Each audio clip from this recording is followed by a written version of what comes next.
பங்கு மார்க்கெட்டை தொடங்கியிருக்கு. Fiscal consolidation and moderating inflation. என்னை வாழ வைத்தது இவங்களாம் தமிழக மக்கள். India lift the World Cup.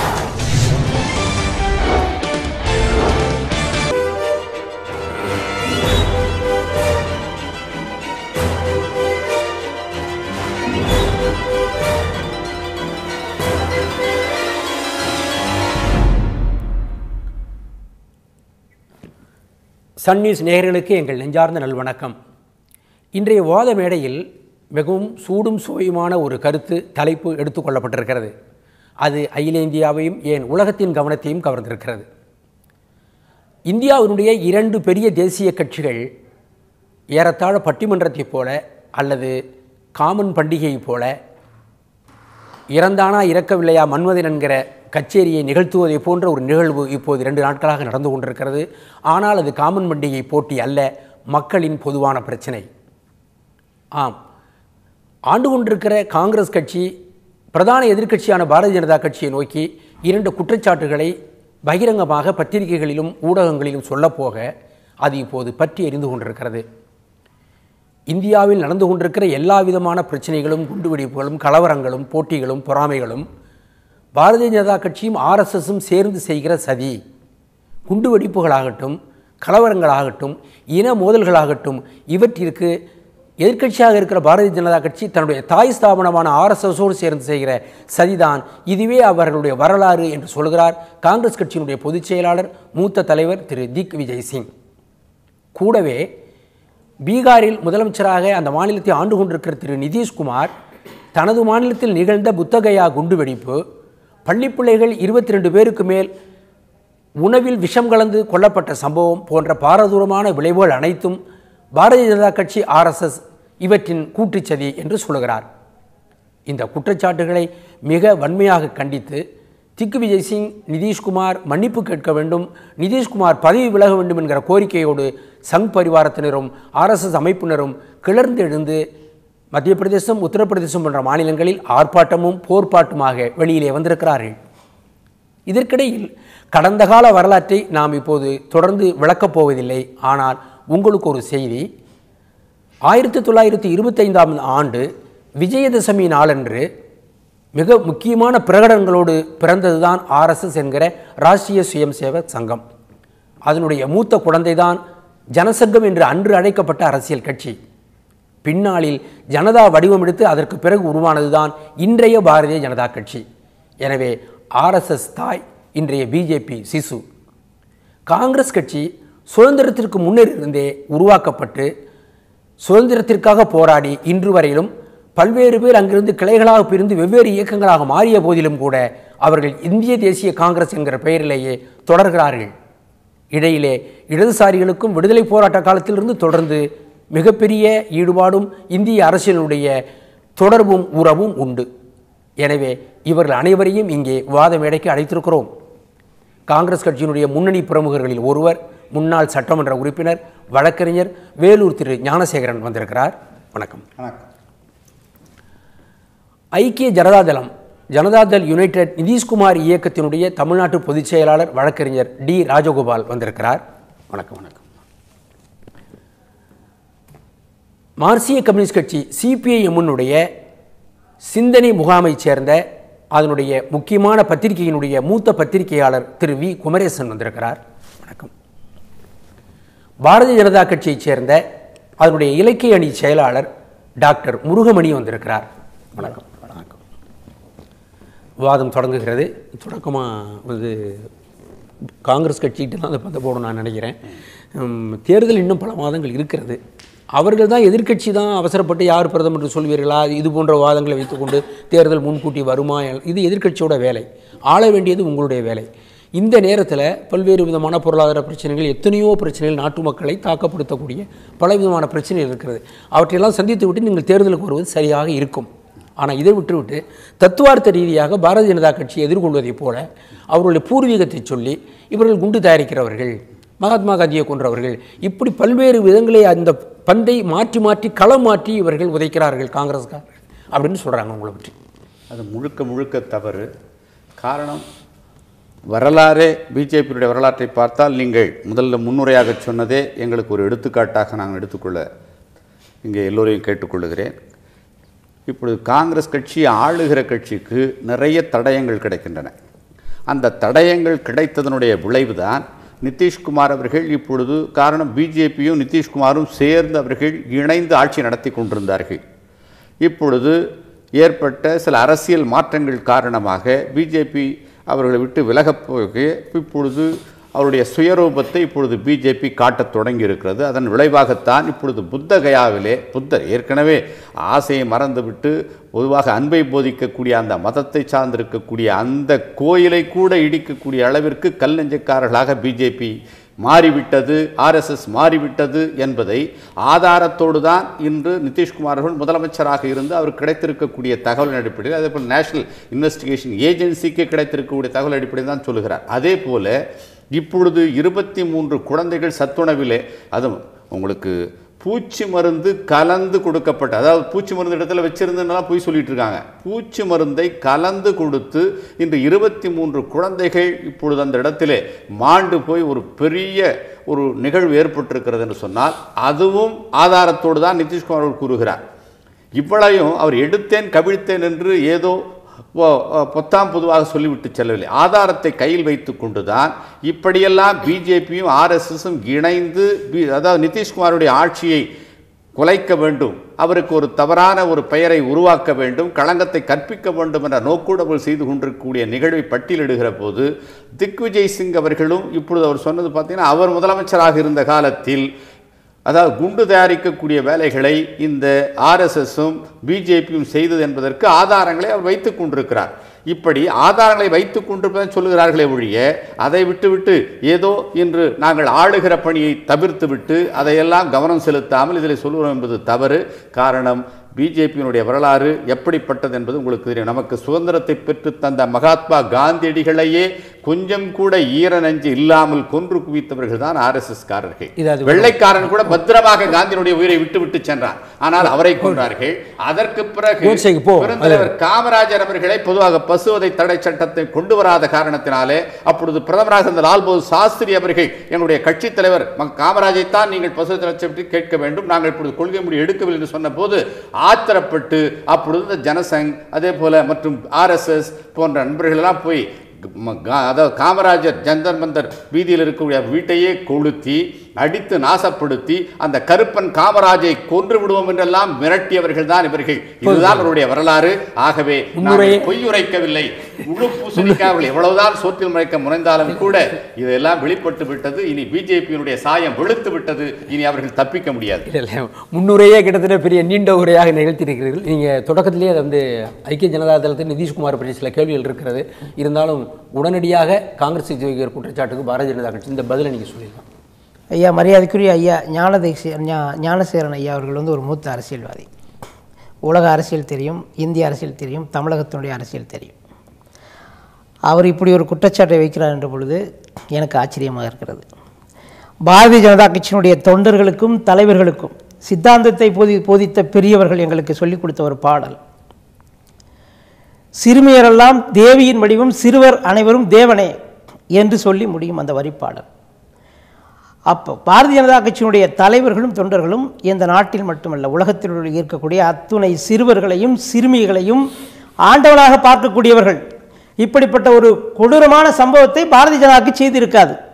நான் சொல்லுகிறேன், இந்த சம்பவத்தில் ஈடுபட்டவர்கள் எந்த கட்சியாக இருந்தாலும் சரி, எந்த இனத்தை சார்ந்தவர்களாக இருந்தாலும் சரி, எந்த மதத்தை சார்ந்தவர்களாக இருந்தாலும் சரி, எந்த மொழியை சார்ந்தவர்களாக இருந்தாலும் சரி, எந்த கட்சியை சார்ந்தவராக இருந்தாலும் சரி, குற்றவாளிகளை சட்டத்தின் முன் நிறுத்தட்டும், தண்டனை கொடுக்கட்டும் என்பதுதான் பாரதிய ஜனதா கட்சியினுடைய நிலைப்பாடு. ஐயா அவர்கள் என்னென்னமோ பேசினார்கள். கோட்சே வைத்து வந்து மகாத்மா காந்தியை கொண்டவர். கோட்சேவுக்கும் ஆர்எஸ்எஸ்க்கும் எந்த சம்மதமும் இல்லை. கோட்சே என்பவர் ஆர்எஸ்எஸ் உறுப்பினர்கள் பலமுறை சொல்லியாச்சு. திரும்ப ஐயா அவர்கள் சொல்லிக் கொண்டிருக்கிறார்கள். இது பழையவாதம், இது பழையவாதம். நான் என்ன சொல்லுகிறேன் என்று சொன்னால், காங்கிரஸ் கட்சிக்கு கொள்கை போய்விட்டது. மரியாதைக்குரிய காங்கிரஸ் கட்சி, பெருமைக்குரிய காங்கிரஸ் கட்சியை மதிக்கிறோம். பெருந்தலைவர் காமராஜர் அவர்களை மதிக்கிறோம், திருமதி இந்திரா காந்தி அவர்களை மதிக்கிறோம். நாங்கள் காங்கிரஸ் கட்சியை மதிக்கிறோம். சுதந்திரம் வாங்கி கொடுத்தவர்கள், சுதந்திரத்துக்காக பாடுபட்டவர்கள். ஒரு சுயநலம் பார்க்காதவர்கள். ஆனால் இன்றைக்கு இருக்கக்கூடிய காங்கிரஸ் கட்சி, நவீன காங்கிரஸ் கட்சி கொள்கையை இழந்து விட்டது. தன்னுடைய அரசாங்கத்தில் இருக்கக்கூடிய ஊழல்களை மறைக்க தேர்தலிலே மக்களை சந்திக்க முடியாது என்ற சூழ்நிலை காங்கிரஸ் கட்சிக்கு வந்திருக்கிறது. தேர்தலை இனிமேல் மக்களில் காங்கிரஸ் கட்சி சந்திக்க வேண்டும் என்று சொன்னால் தங்களுடைய சாதனை சொல்லி வாக்கு கேட்க வேண்டும். இப்படி வேதனையோடு வந்து வாக்கு கேட்கக்கூடாது. கும்பகோணத்திலே தமிழகத்திலே 99 தீயிலே கருகினார்கள். அப்பொழுது எந்த அரசியல் கட்சியும் வந்து அதை வந்து சொல்லல. குழந்தைகளை வைத்து அரசியலாக அதுக்கு ஆதாரம் இல்லைங்கய்யா, ஆதாரம் இல்லை. கோட்சே என்பவர் RSS உடைய உறுப்பினர் அல்ல. கோட்சே என்பவர் RSS உடைய உறுப்பினர் அல்ல. இது பலமுறை சொல்லியாச்சு. இந்த தேசத்துல நிதிஷ்குமார் காங்கிரஸா? நிதிஷ்குமார் ஆதாரம் இருக்குன்னு சொல்றாரு. காங்கிரஸா? நிதிஷ்குமார் கைது செய்யட்டும், குற்றவாளிகளை கைது செய்யட்டும், சட்டத்தின் முன் நிறுத்தட்டும். செய்யதான் போறோம். நிதிஷ்குமார் கட்சிக்காரர் நீங்க. அதாவது ஐக்கிய ஜனதா தளம் போது ஏறக்குறைய 17 வருஷம் வந்து பிஜேபி கூட்டணியில் இருந்தோம். 16/6/2013 தான் நாங்கள் வந்து பிஜேபி கூட்டணியில் வெளியில் வர்றோம். கொள்கை முடிவு எடுத்தோம், அரசியல் முடிவு எடுத்திருக்கிறோம். ஆக 16ஆம் தேதி நாங்கள் வெளியில் வர்றோம். 16ஆம் தேதி வரைக்கும் அரசாங்கத்தில் வந்து பிஜேபி வந்து துணை முதலமைச்சர் மந்திரிகள்லாம் இருக்கிறாங்க. 17ஆம் தேதி பந்த் நடத்துறீங்க. சட்டம் ஒழுங்கு பீகாரில் சரியில்லை அப்படின்னு சொல்லிட்டு பந்த் நடத்துறீங்க. 17/6/2013 தேதி பந்த் அறிவிக்கிறீங்க. அறிவித்த பிறகு என்னாச்சுன்னா ஒரு வாரத்தில் நரேந்திர மோடி பேசுகிறார். வீடியோ கான்ஃபரன்ஸ் மூலமாக பீகார் இளைஞர்கள் மத்தியில் பேசுகிறார். நிதிஷ்குமார் வந்து கடுமையான விளைவுகளை சந்திக்க நேரிடும். அவர் அதாவது அந்த அளவுக்கு வந்து அவர் பேசின பிறகு ஒரு வாரத்தில் 7/7/2013 1 வீக் தான் டிஃபரன்ஸு. புத்த கையால் குண்டு 10 இடத்துல வெடிக்குது அப்படின்னு சொன்னால், அதாவது அந்த சீக்வன்ஸ் சர்க்கம்ஸ்டன்ஸ் நான் சொல்கிறேன். அந்த செயின் 7ஆம் தேதி புத்த கையால் 10 இடத்துல குண்டு வெடிக்குது. அதுக்கு அடுத்து அந்த குண்டு, அதாவது சார் சொன்ன மாதிரி NIA நேஷனல் இன்டெலிஜென்ஸ் ஏஜென்சி என்ன சொல்கிறாங்க அப்படின்னு சொன்னால், அந்த டைம் பாம்பே வந்து கொள்முதல் எங்கே செய்திருக்காங்கன்னா குஜராத்தில் செஞ்சுருக்காங்க. அது வந்து NIA கண்டுபிடிச்சிருக்கு. அதுக்கடுத்து ஒரு 10 நாள் கழிச்சு திருப்பி பார்த்தீங்கன்னா பூச்சிக்கொல்லி மருந்து உணவில் கலக்கப்படுகிறது. பூச்சிக்கொல்லி மருந்து உணவில் கலக்கப்படுகிறது. 23 குழந்தைகள் வந்து இறக்கிறார்கள். மறுநாளே RJDயும் பிஜேபியும் பந்த் அறிவிக்கிறாங்க. 2 பேரும் சேர்ந்து பந்த் அறிவிக்கிறாங்க. அதுக்கு முன்னாடி பாம்பு பிளாஸ்ட் ஆன பிறகு 2 பேரும் சேர்ந்து பந்த் அறிவிக்கிறாங்க. ஆக இந்த சைனா லிங்க் பார்த்தீங்க அப்படின்னு சொன்னால் இந்த சூழ்நிலைகள்லாம் பார்த்து முடிச்சா இது சதி இருக்கிறது அப்படின்றத எங்களுடைய குற்றச்சாட்டு. சதி இல்லாம மார்க்சிய கம்யூனிஸ்ட் கட்சியை சேர்ந்த மாண்புமிகு சட்டமன்ற உறுப்பினர் மரியாதைக்குரிய சகோதரி பாலபாரதி வந்து வார பத்திரிகையில கட்டுரை எழுதியிருக்கிறார். அதில் அவரே சொல்லியிருக்கிறார். அவரே என்ன சொல்லியிருக்கிறார்? பூர்வாங்க விசாரணையில் தலைமை ஆசிரியனுடைய கணவர் நடாத்திய கடையிலிருந்து காய்கறிகள், அழுகி போன காய்கறிகளை வாங்கி சமைத்ததினால்தான் இந்த குழந்தைகள் இருந்திருக்கலாம் என்று பூர்வாங்க விசாரணை சொல்லுகிறது என்று மாண்புமிகு சட்டமன்ற உறுப்பினர் மார்க்சிய கம்யூனிஸ்ட் எழுதியிருக்காரு. 23 குழந்தைகள் இறந்துட்டாங்கன்றதுக்காக ஒரு முதலமைச்சர் பதவி விலக அப்படின்ட்டு மறுநாள் பந்த் நடத்தலாமா? இந்த நாட்டில் வந்து இதே நீங்க ஆட்சி செய்ய கொண்ட மத்திய பிரதேசம் நடக்கலையா? கோவால நடக்கலையா? எல்லா இடத்துலயுமே எல்லா ஆனா அது எப்படி நீங்க மறுநாளே வந்து பந்த் அறிவிக்கிறீங்க? அது ராஷ்டிரிய ஜனதா தளத்தோட கூட சேர்ந்து ஒரு பந்த் அறிவிக்கிறீங்க. பாலபாரதி சொல்றது வேத வாக்குன்னு எடுத்துக்கூடாது. பாலபாரதி அங்கேயா போனா நேஷனல் இன்வெஸ்டிகேஷன் ஏஜென்சி எவிடன்ஸ் இருக்கு, அதே போல இதுக்கு ஆதாரம் இருக்கு. அதை விட்டு பாலபாரதி இங்க உட்கார்ந்து ஒரு தொடர்பில்லை. இப்ப நீங்க வந்து இவங்க 3 பேர் ஒரு சுற்று வந்துட்டாங்க. இப்போ இடதுசாரிகள் பொது உடைமை இயக்கத்தினர் என்பவர்கள் ஒரு சர்வதேச பார்வையோடு அரசியல் அணுகக்கூடிய நீங்கள், உங்களுக்கு மதம் இல்லை, மார்க்கம் இல்லை, ஆனால் கோட்பாடு மட்டும்தான் உங்களுக்கு முக்கியமானது. இந்த அளவில் பார்க்குற போது உங்களை பற்றி கூட விமர்சனம் வைக்கிறப்போ பாரதிய ஜனதா கட்சி நேற்று இந்த 2 நாள் விளைவுகளில் பொது உடைமை கட்சிகள் கம்யூனிஸ்ட் கட்சிக்காரர்களும் மைனாரிட்டிகளை அப்பீஸ் பண்ணுறது, தாஜா பண்ணுறது, மதச்சார்பின்மை என்கிற பெயரில் சிறுபான்மை சமுதாயத்தை தாஜா பண்ணுவதற்காகவே இவர்கள் தங்களுடைய அரசியல் போக்கை அமைத்துக் கொண்டிருக்கிறார்கள் அப்படின்னு உங்கள் மேலேயும் குற்றச்சாட்டு வைக்கிறாங்க. இப்போ உங்களுடைய முதல் சுற்றில் உங்களுடைய பதிலை நீங்கள் பதிவு செய்யலாம். முதல்ல நண்பர் வந்து சொன்னார், உலகத்தில் இருக்கிற எல்லா குழந்தைகளையும் தேவதைகளாகவும் தேவர்களாகவும் நினைக்கிற கட்சி எங்களுடைய கட்சின்னு. ஆனால் குஜராத் முஸ்லீம்களை மட்டும் காருக்குள்ளே நசுங்கி போகிற நாய்க்குட்டிகளாக மதிக்கிறவர்கள் அவர் என்பதை அவங்க முதலமைச்சரே சொல்லியிருக்கிறார். நாய்க்குட்டி செத்தா கூட நான் பதறி போயிடுவேன், நான் இதை போய் தாங்கிக்குவேன். எனவே பாரதிய ஜனதா கட்சியை பொறுத்தவரையில் அதனுடைய தாய், நீங்களே தாய் யாருன்னெலாம் நீங்கள் சொல்லிட்டீங்க. தாயும் சரி, சேய்களும் சரி, அவருடைய மற்ற பரிவாரங்களும் சரி, அவருடைய சாராம்சமே வன்முறை தான். ஏன்னா இப்போ இந்த குறிப்பிட்ட நிகழ்ச்சியில் நிதிஷ்குமார் அவர்கள் சொல்லியிருக்கிற குற்றச்சாட்டு சரியா தவா அல்லது இல்லையா என்பதை அவர்கள் விசாரணைகள் நிரூபிக்கட்டும், விசாரணைகள் வரட்டும். அவர் அரசியலுக்காக சொன்னாரா, உண்மையிலே ஆதாரத்தோடு சொன்னாரா என்பது நமக்கு தெரிய வரத்தான் போயிடும். எனவே அதற்குள் நான் செல்ல விரும்பவில்லை. ஆனால் அடிப்படையில் இவர்களுக்கு வன்முறையோடு தான் சேர்ந்து உடன்பிறப்பு இவர்கள் என்பது தான் என்னுடைய கருத்து. அதை நான் பிறகு வரும்போது சொல்கிறேன். அடுத்து நீங்கள் கேட்டீங்க, இடதுசாரிகள் வந்து முஸ்லீம்களை அப்பீஸ் பண்ணுறதுக்காகத்தான் இப்படி அரசியல் பண்ணிகிட்டு இருக்கிறாங்க, அவங்களோட வாக்குகளுக்காகத்தான் சொல்லி. நான் ஒரு சாதாரண லாஜிக்கான ஒரு கேள்வி கேட்குறேன். நான் எங்களுக்கு வாக்குகள் தான் முக்கியம்னு நினச்சிருந்தா யார்கிட்ட அதிகமான வாக்குகள் இருக்கோ அவங்கள தானுங்க நாங்கள் அப்பீஸ் பண்ணணும், இந்துக்களை தானுங்க நாங்கள் அப்பீஸ் பண்ணணும். இந்துக்களுடைய வாக்குகளை பெறுவதற்கு என்னென்ன தந்திரங்கள் இருக்கோ அதெல்லாம் செஞ்சால் தானுங்க எங்களுக்கு லாபம். ஏன்னா அப்படி இருக்கிற போது ஏற்கனவே மற்ற சிறுபான்மை மக்கள் அவர்களுக்கென்று அரசியல் இயக்கங்கள் இருக்குன்னு அப்படியெல்லாம் அவர்களாம் பல்வேறு இயக்கங்கள் கூறு போடப்பட்டிருக்கிறார்கள். அப்படி இருக்கிற போது அவர்கிட்ட போய் நாங்கள் எந்த வாக்குகளை அள்ளுறது? எனவே இப்படி அந்த குற்றச்சாட்டு மிக அபத்தமானது. யாரையும் அப்பீஸ் பண்ண வேண்டிய அவசியமே இல்லை. We want peace in this land. அந்த பீஸ் வர்றதற்கு மதவெறி சக்திகள், அது அரசியல் வடிவத்தில் வந்தாலும் சரி, கலாச்சார வடிவத்தில் வந்தாலும் சரி, அதை நாங்கள் எதிர்க்கிறோம். அதை அவளால் சகித்துக்கொள்ள முடியவில்லை. எனவே எங்களை இப்படி சொல்லி இடதுசாரிகள் மீதான மக்கள் பார்வை திசை திருப்ப பார்க்கிறார்கள். இது நல்ல கருத்து, நல்ல பதிவு செய்திருக்கிறீர்கள். நேயர்களே, ஒரு சுற்று மிக சூடும் சோயமாக போயிருக்கிறது என்று நாங்கள் நினைக்கிறோம். மேலும் பல கருத்துக்களோடு பிரமுகர்கள் வாதில் காத்திருக்கிறார்கள். விளம்பர இடைவேளையை தொடர்ந்து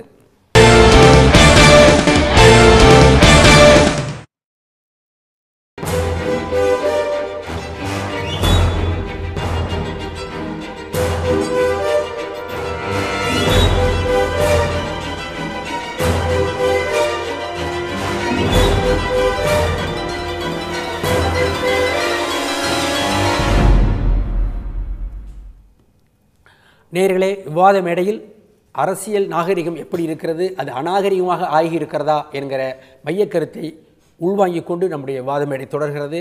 பிரமுகர்கள் வாதிட்டு கொண்டிருக்கிறார்கள். முதல் சுற்றில் நீங்கள் பேசும்போது சில குற்றச்சாட்டுகள் வச்சிங்க.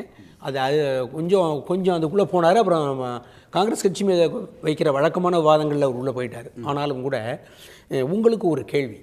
இப்போ நீங்கள் வந்து வழக்கமாக குண்டு வச்சது, குண்டு தயார் பண்ணது, இப்படி பல விஷயங்களை பாரதிய ஜனதா கட்சி மேலே வச்சிங்க. பாரதிய ஜனதா கட்சி உங்கள் மேல் பல குற்றச்சாட்டுகளை வைப்பது உண்டு, வைத்துக் கொண்டிருக்கிறார்கள். குண்டு நாங்கள் வைக்கலையே. இல்லை, நான் எங்களுடைய கேள்வியை நான் கேட்டுறேன், நீங்கள் பதில் சொல்லலாம். அப்போ குண்டு கொலை செய்தல், கொலைக்கு ஆளாகுதல், அந்த படிக்கு ஆளாகி குற்றவாளி கூண்டில் நிற்றல், இது போன்ற வரலாறு உங்களுக்கு ஒன்றும் கிடையாதா? எங்களுக்கு சத்தியமாக கிடையாது. காரணம் என்ன, நாங்கள் வந்து காந்திய வழியில் வந்தவர்கள், அகிம்சையை போதித்து அந்த நீங்கள் சுவாசித்து கொண்டிருக்கிற சுதந்திர காற்றையே கத்தியின்றி ரத்தமின்றி யுத்தம் ஒன்று வருகுது என்று சொல்லி நம்முடைய தேசப்பிதா மகாத்மா காந்தியிடம் தான் யாரையும் நாங்கள் வந்து குண்டு வைத்து கொல்லவில்லை, யாரையும் நாங்கள் பூச்சி மருந்து வைத்து யாரையும் குழந்தைகளை கொல்லவில்லை, இல்லாட்டி உங்களுக்கு வந்து புத்தகையா போன்ற பெரிய இதெல்லாம் நாங்கள் ஒன்றும் பண்ணவே இல்லை. அது மாதிரிலாம் அந்த வரலாறே எங்களுக்கு கிடையாது. காரணம், பிஜேபி வந்து இன்றைக்கி எப்படியாவது ஆட்சிக்கு வந்துவிட வேண்டும் என்கிற அந்த தோரணையில் இப்போ மோடியினுடைய இந்த பேச்செல்லாம் பார்த்தீங்கன்னாவே அவர் போகிறாரு, 4வது நாள் இப்போ புத்தகயாவில் குண்டு வெடிக்குது 10 இடத்துல. அதே மாதிரி இந்த குழந்தை பிஷப் இப்போ சொல்லிட்டீங்க, ஏற்கனவே சொல்லிட்டீங்க. ஆர்எஸ்எஸ் அரட்டை வஜிரை போட்டுக்கிட்டு இவங்க தான் வந்து சண்டை போடுறதுக்கு கற்றுக் கொடுக்குது. காங்கிரஸ் எங்கேயாவது அது மாதிரி நாங்கள் வந்து எங்கேயாவது போய் நாங்கள் கோலாட்டம் அதாட்டம் கற்றுக்கிட்டு நாங்கள் சண்டைக்கு போகிறதுக்கு தயாராகிட்டு இருக்கிறோம். ஒரு குறுக்கு கேள்வி உங்களுக்கு உடனே நீங்கள் பதில் சொல்லலாம். திருமதி இந்திரா காந்தி அவர்கள் இறந்தது மிக மோசமான ஒரு நிகழ்வு இந்தியாவில். எல்லா நாடே துடித்தது மறுக்கல. தன்னுடைய சொந்த மெய்க்காவலராலே கொல்லப்பட்டார் இந்திரா காந்தி, இல்லைன்னு நான் சொல்லலை. கொல்லப்பட்ட அன்றைய தினமே மாலையிலிருந்து தொடங்கி முழுக்க சீக்கியர்களுடைய பல நூற்றுக்கணக்கான குடும்பங்களும் சீக்கியர்களும் கொலை செய்யப்பட்டார்கள். கொலை செய்யப்பட்டது என்பது ஒரு மோசமான மறு விளைவு, எதிர்வினை. அதுக்கு பதில் சொல்ல வந்தபோது ராஜீவ்காந்தி சொன்னார், பாரதிய ஜனதா கட்சியினர் இன்று வரை உங்களை நோக்கி வைக்கிற ஒரு மிக முக்கியமான குற்றச்சாட்டு, ஒரு பெரிய ஆலமரம் விழுந்து விட்டால் அதனால் ஏற்படக்கூடிய சிறு சிறு விளைவுகளை பற்றி கவனிக்க முடியாதுன்னு ராஜீவ்காந்தி சொன்னாரே அப்படின்னு பிஜேபியினர் அடிக்கடி கேட்டுக்கிட்டு இருக்காங்க. இதுக்கு உங்களுக்கு பதில் என்ன? இல்லை, உங்களுக்கு வந்து அன்னை இந்திரா காந்தி அவர்கள் அப்பொழுது கலுசிஸ்தான் ஒரு நாட்டை, பொதுவாக உங்களுக்கு வந்து பஞ்சாபை தனியாக பிரித்து கொடுத்து விட வேண்டும் என்று சீக்கியர்கள் அவர்கள் வந்து மிக கோரமாக போராடி அருமன் இந்திரா காந்தியிடம் கேட்டபோது கடைசியாக ஒரிசா கூட்டத்தில் புவனேஸ்வரில் பேசும்போது கூட என்னுடைய கடைசி சொட்டு ரத்தம் இருக்கிறவரை இந்திய திருநாட்டை நான் துண்டாட விட மாட்டேன் என்று சபதம் போட்டுவிட்டு அந்த அம்மையார் கூட்டத்தில் பேசிட்டு வந்த மறுநாளே அந்த அம்மையாரிடம் வந்து சப் இன்ஸ்பெக்டராக இருந்த பியான் சிங், சஸ்வந்த் சிங் என்ற 2 பேர் 16 குண்டுகளுக்கு அருமன் இந்திரா காந்தியை பலியாக்குகிறார்கள். ஒரு பெண் இந்த நாட்டை ஆள முடியுமா, இந்த அளவிற்கு அவர் வெற்றிகரமாக இந்த நாட்டை வழிநடத்த முடியுமா என்று கேள்வி கேட்டவர்களாம் மூக்கில் மீது உரலை வைத்து சொல்லக்கூடிய அளவுக்கு மிக அற்புதமாக அந்த தலைவியை இவர்கள் கொன்று குவித்த காரணத்தினாலே பொதுவாக மக்களுக்கு ஒரு எழுச்சி, அதாவது இல்ல காங்கிரஸ்காரர்களுக்கு அப்போ வந்து, அதாவது காங்கிரஸ் நான் சொல்ல இருங்க சார், நான் பேசிட்டு நீங்க கொடுக்க வரீங்க. அதாவது அருமையான இந்திரா காந்தி அவர்கள் வந்து கொல்லப்பட்ட உடனே காங்கிரஸ்காரர்கள் அந்த அம்மையாருக்கு அஞ்சலி செலுத்த ஓடுகிறார்கள்.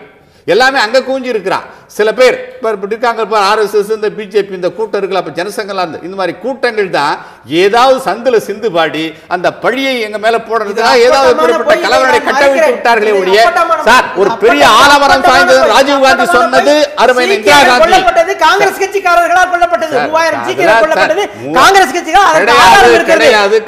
இன்னொரு நான் சொல்லுகிறேன், விடுதலை இதற்கும் பிஜேபிக்கும் எந்த சம்பந்தம் இல்லை, இதற்கும் ஆர்எஸ்எஸ்க்கும் எந்த சம்பந்தம் இல்லை. டெல்லியிலே சீக்கியர்கள் கொல்லப்பட்டது, காங்கிரஸ் கட்சிக்காரர்கள் கொல்லப்பட்டார்கள். பாரதிய ஜனதா கட்சிக்கும் ஆர்எஸ்எஸ்க்கும் சத்தியபூர்வமாக எந்த சம்பந்தம். நான் பேசி முடிக்கிறேன். நான் என்ன சொல்றேன், ஆலமரம் சாய்ந்து விட்டால் சில விளைவுகள் இருக்கும் என்று ராஜீவ் காந்தி சொன்னது. தன்னுடைய தாய் ஒரு ஆலமரமாக சாய்ந்து விட்ட காலங்களில் உங்களுக்கு வந்து அதனுடைய பின் விளைவுகள், ஆஃப்டர் எஃபெக்ட்ஸ் என்று சொல்லுவோம் ஆங்கிலத்தில், அந்த பின் விளைவுகள் சில சமூக நம்ம கூட பார்க்குறோம். எங்கேயாவது ஒரு ரயில் கவுந்து போச்சுன்னா கவுந்து போன உடனே அவன் செயினை பிடிக்குவான், அவன் மூக்கு கருத்து எடுத்து ஓடிட்டு இருப்பான். அது மாதிரி அருமை என்னை ஒரு பெரிய ஆலமரம் சாய்ந்து விட்ட போது அருமை என்னை அதாவது இந்திரா காந்தியை பார்ப்பதற்கு காங்கிரஸ்காரெல்லாம் அங்கே போய் அங்கே வந்து அழுதுட்டு இருக்கிறப்போ சில பேர் இங்கே செய்த அந்த சமூகர்கள் செய்த செயலை எல்லாம் இப்போ வந்து சீக்கியர்கள் போட்டு அதுவும் விடுதலை ஆயிடுச்சு. ஆகவே எக்காரணத்தை கொண்டு காங்கிரஸ்காரர்கள் சீக்கிய அவ்வளவு பேரை கொல்லக்கூடிய மனம் படைத்தவர்கள் அல்ல. நாம சீக்கியர்கள் முடிச்சிட வேண்டாம். ஐயா சொன்ன சமூக பிரச்சனை முடிச்சிட வேண்டாம். உங்களுக்கு ஒரு கேள்வி, ஐயா சொன்ன சமூக காமராஜே கொன்றது ஆர்எஸ்எஸ்க்கும் பிஜேபிக்கும் டெல்லியில நடந்த சீக்கியர் கொலைக்கும் சம்பந்தம் இல்லை.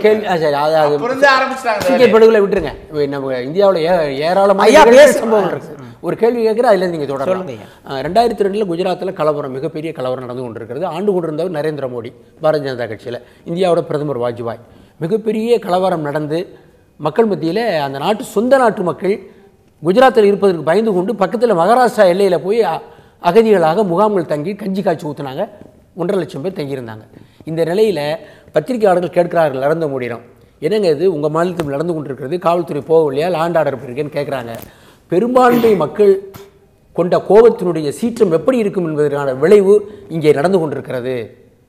இதை சிறுபான்மை உணர்ந்து கொண்டால் சரின்னு சொன்னார் நரேந்திர மோடி. இல்லை, அது மட்டும் இல்லை, ஒரு அறிவியலுக்காக சொல்லப்பட்ட கோட்பாட்டை இங்கே பயன்படுத்தினார். ஒவ்வொரு செயலுக்கும் சமமான ஆனால் எதிர் செயல்பாடு இருக்கத்தான் செய்யும் என்று அதை நியாயப்படுத்தவும் செஞ்சார்.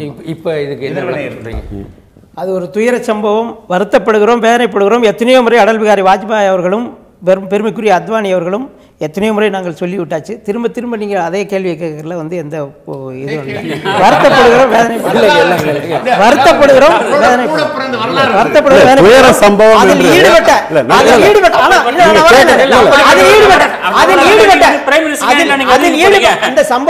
அந்த சம்பவத்தில் ஈடுபட்டவர்களை சட்டம் தண்டிக்கட்டும், சட்டம் தண்டிக்கட்டும். நீங்க சொல்ற எங்க மேல குறை சொல்றீங்க இல்லையா?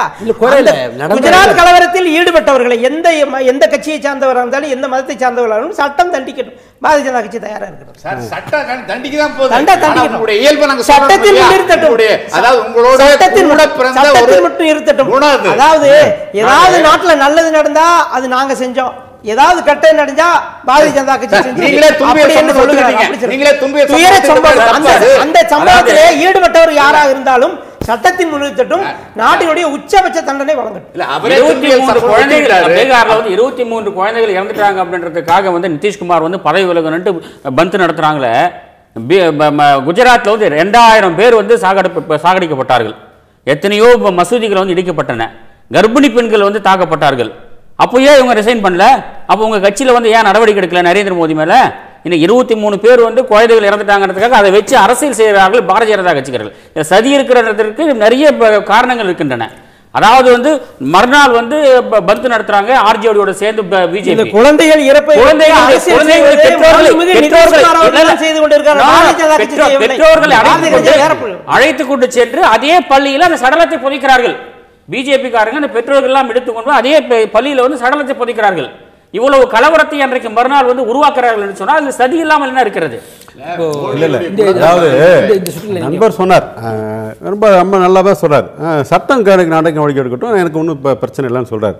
கோத்ரால அந்த ரயில் எரிப்பு சம்பவம் நடந்த உடனே அந்த சட்டம் கவனித்து கொள்றாங்க விட முடியலையே அவங்களால. இன்னும் சொல்ல போனால் அதை வந்து நேரில் பார்த்துட்டு போன நரேந்திர மோடி அவர்கள் என்ன செஞ்சார்? விஸ்வ இந்து பரிஷத் நண்பர்களிடம் அந்த இறந்தவருடைய உடலெல்லாம் கொடுத்தார்.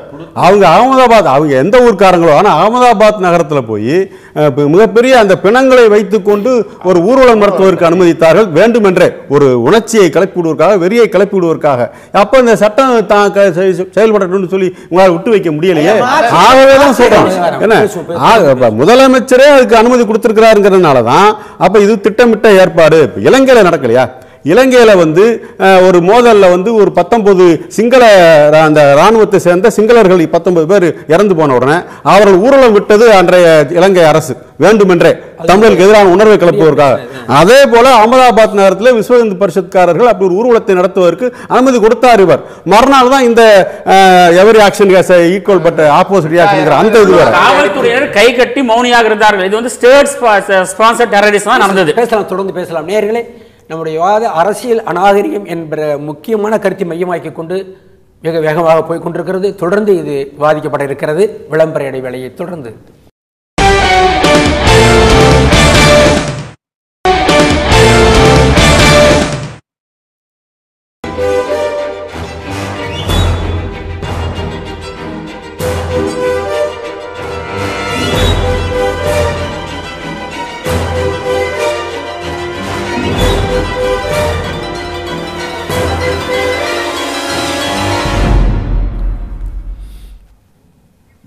நேயர்களே, நம்முடைய வாத மேடையில் இந்திய அரசியல் களம் தத்துவ போராட்டத்தை, கொள்கை பிரச்சனைகளை விட்டுவிட்டு தனிமனித அரசியல் தாக்குதல்களில் இறங்கி இருக்கிற அரசியல் அநாகரிகத்தை மையமிட்டு தொடர்ந்து கொண்டிருக்கிறது.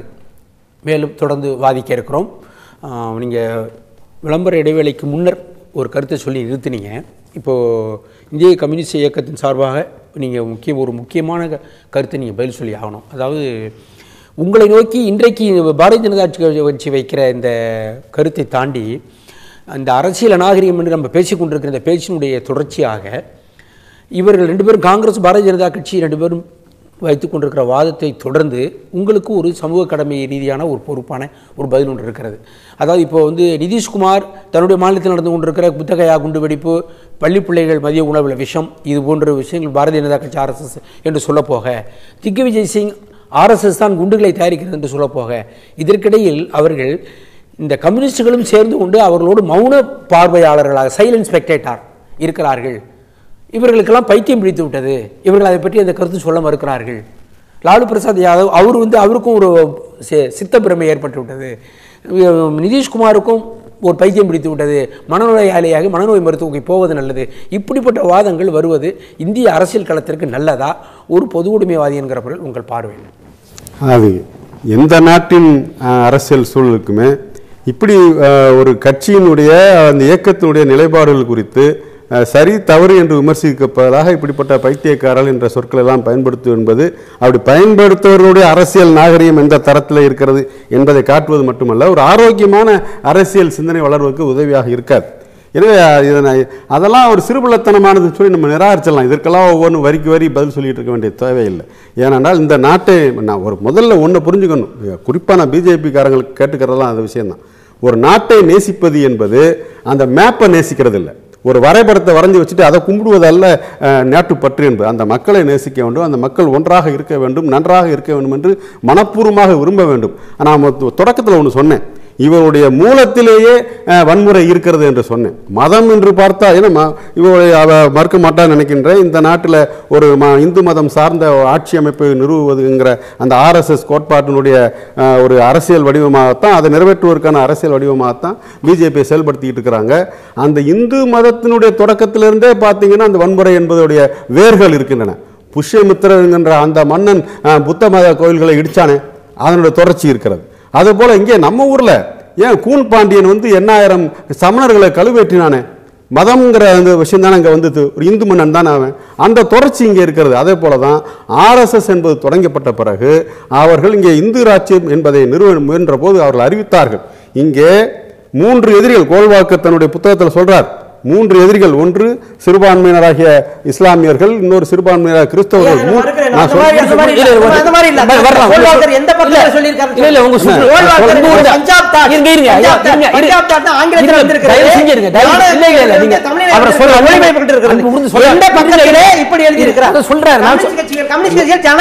நம்பிக்கை இல்லாதவர்கள்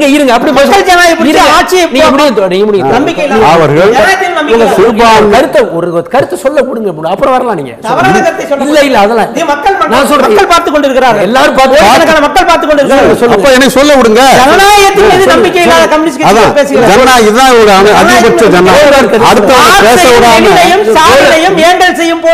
இந்த நாட்டு தலைவர்களை மதிக்காதவர்கள், இந்த நாட்டு கலாச்சாரத்தை மதிக்காதவர்கள், இந்த நாட்டு பண்பாட்டை மதிக்காத மார்க்சிஸ்ட் கம்யூனிஸ்ட் கட்சிக்காரர் வந்து பேசிட்டு இருக்காங்க. கேரளாவிலே கம்யூனிஸ்ட் இயக்கத்தை சார்ந்த மணி என்று சொல்லக்கூடியவர் சொல்லுகிறார், எங்களை எதிர்த்தால் எங்கள் கட்சியை சார்ந்தவராக இருந்தாலும் நாங்கள் கொன்று விடுவோம் என்று அவர் மேல் கேஸை ஃபைல் பண்ணியிருக்கு காங்கிரஸ் கட்சியுடைய அரசாங்கம். அது கம்யூனிஸ்ட் கட்சியுடைய அரசியல் நாகரிகம் தரமெல்லாம் தெரியும். இல்ல கோல்வால்கர் பத்தி சொன்னாரு, அது இல்ல அந்த மாதிரி இல்ல. எந்த பக்கத்துல சொல்லிருக்கு சொல்ல இருங்க இருங்க இருங்க. கோல்வால்கர் எழுதின பஞ்சாப் டாக்ஸ்லயா இல்ல தமிழ்ல மொழிபெயர்க்கப்பட்ட ஞானகங்கையில எந்த பக்கத்திலே இந்த மாதிரி சொல்லி இருக்கு சொல்லுங்க. இதானே சொல்லுங்க, எடுத்து கொடுங்க. இதானே நீங்க சொல்லுங்க ஞானகங்கை இதானே சொல்லுங்க. இந்த புத்தகத்துல இருக்கிறது. சொல்லுங்க, இந்த கையில இருக்கு, நாட்டு மக்களுக்கு காட்டிட்டேன், படிச்சுட்டேன். ஒன்றுபட்ட இந்தியாவை ஏற்றுக்கொள்ளாதவர்கள், தயவு செஞ்சு ஒன்றுபட்ட இந்தியாவை ஏற்றுக்கொள்ளாதவர்கள், மக்கள் ஜனநாயகம் பணிவோட கேட்டுக்கிறாங்க. பணிவோட தொடக்கத்திலே சொல்ல கேள்வி இருக்கு, உங்களுக்கு கேள்வி இருக்கு.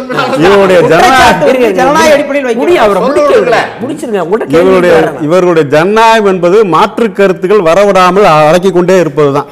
அதை அவர் சேர்றது கூட வியப்பு இல்லை. என்ன ஆனா நீங்க இருக்கிற நேரத்தில் கோல்வால்கர் சொன்னது இந்த இந்துக்களுக்கு 3 எதிரிகள், இந்த இந்தியாவுக்கும் கூட 3 எதிரிகள், 1 முஸ்லிம்கள், கிறிஸ்தவர்கள், 3 கம்யூனிஸ்டுகள் என்று சொன்னார்கள். எனவே அந்த தொடர்ச்சியெல்லாம் இருக்கிறது. இப்ப அவர்களுடைய பல்வேறு நிகழ்ச்சிகள் அதை பார்க்க முடியும். ஏன்னா அவர் சொன்னாங்க சில விஷயங்கள் யாரெல்லாம் கைது செய்யப்பட்டிருக்காங்கலாம் சொன்னாங்களே.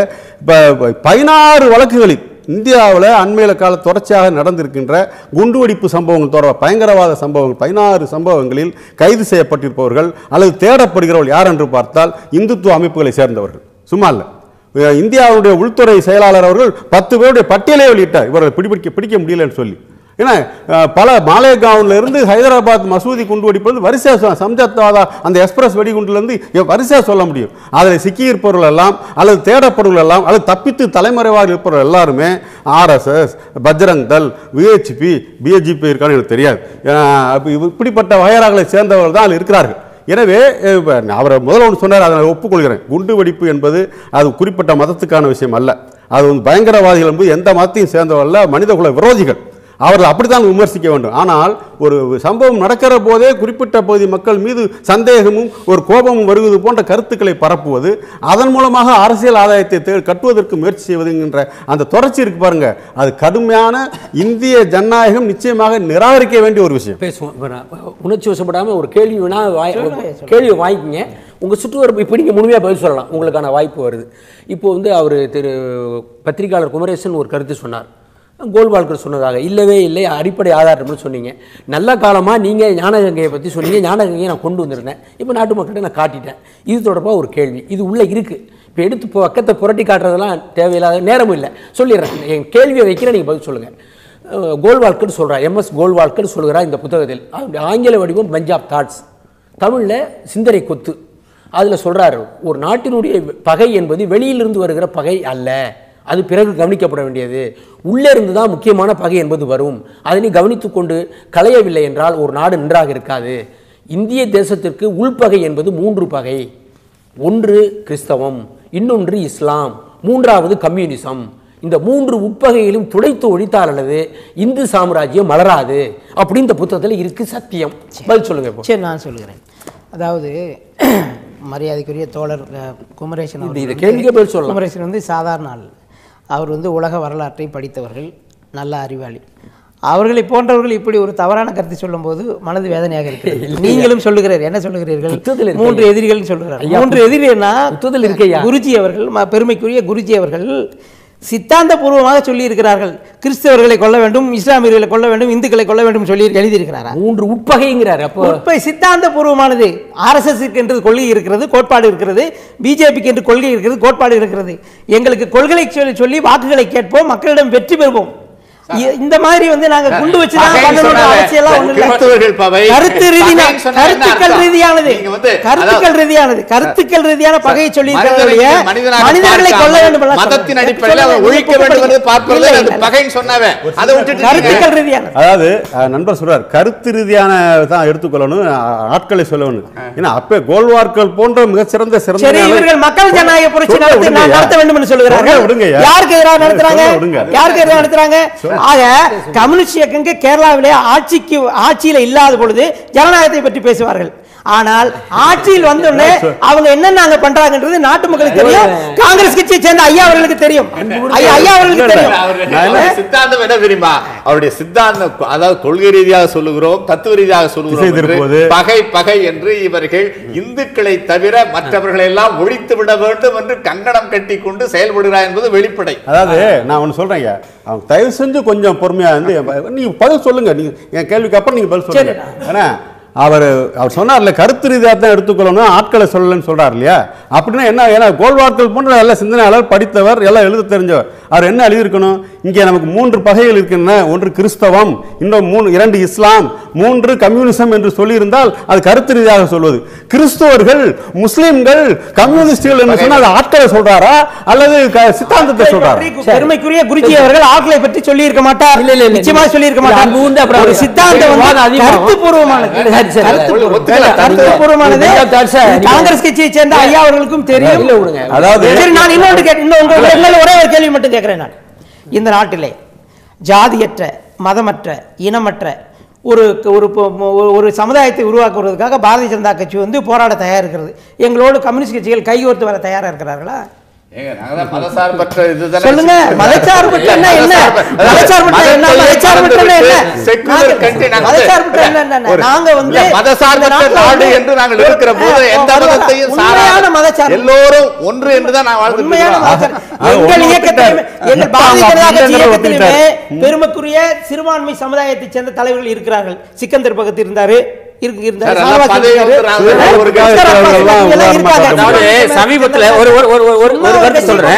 சமீபத்தில் வந்து அவங்க குஜராத் முதல்வர் நரேந்திர மோடி வந்து சொல்லியிருக்காரு, I am proud to say Hindu nationalism அப்படின்னு சொல்லிட்டு. இது எந்த விதத்தில் நியாயம்? அதாவது வந்து இந்திய அரசியலமைப்பு சட்டத்தின்படி ஒரு சத்தியப்பிரமாணம் எடுத்து முதலமைச்சராக இருக்கக்கூடியவர் சொல்லக்கூடிய வார்த்தையாது. இந்த ஒரு மதசார்பற்ற நாடு, மதசார்பற்ற நாட்டில் ஒரு சாதாரண ஆள் ஒன்று சொல்லலாம், நான் ஒரு இந்து, நான் ஒரு கிறிஸ்துவ, நான் சிக்கு, பார்சி அப்படின்னு சொல்லிட்டு. ஒரு முதலமைச்சர் வந்து, ஒரு ஓத்தெடுத்த முதலமைச்சர் வந்து இப்படி சொல்றாரு அப்படின்னு சொன்னா அதுக்கு என்ன அர்த்தம்? அப்படிப்பட்ட ஒரு நபரை வந்து நீங்க வந்து இந்திய தேசத்துக்கு வந்து பிரதமராக வந்து முன்னிறுத்துறீங்க. ஒரு கேள்வி, முக்கியமான கேள்வி. மனிதநேயத்தோடு மனிதனை மனிதனாக இருக்கக்கூடிய அளவிற்கு அவருடைய ஆட்சி இருக்க வேண்டும். மத சாயம் இந்த நாட்டினுடைய பிரதமரை தேர்ந்தெடுப்பது இந்த நாட்டினுடைய மக்கள். தொடர்ந்து அவர்கள் மோடியை தேர்ந்தெடுத்தால் நாங்கள் ஏற்றுக்கொள்கிறோம். இந்திய அரசியல் சட்டமே அதனுடைய பிரியாம்பிளில் இது ஒரு செக்யூலர் ஸ்டேட் என்று அறிவிக்கிறது. நேயர்களை வாதம் தொடர்கிறது விளம்பர இடைவேளைக்கு அடுத்து.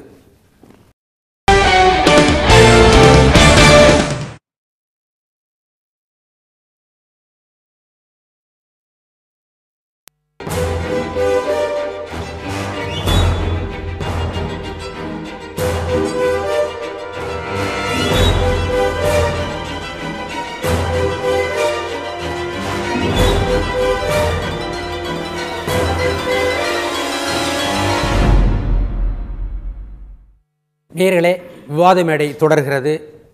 அரசியல் நாகரிகம் என்பது அநாகரிகமாக வடிவமெடுத்து போய் கொண்டிருக்கிற இந்த ஒரு மிக துயரமான சம்பவங்கள் நிகழ்ந்து கொண்டிருக்கிற இந்த வேளையில் அரசியல் கட்சிகள் தங்களுக்குள் தத்துவ சண்டைகளை விட்டுவிட்டு தனிமனித தாக்குதலில் இறங்குகிறார்கள் என்பதை மையமாக்கி கொண்டு வாத மேடை நடைபெற்று கொண்டிருக்கிறது.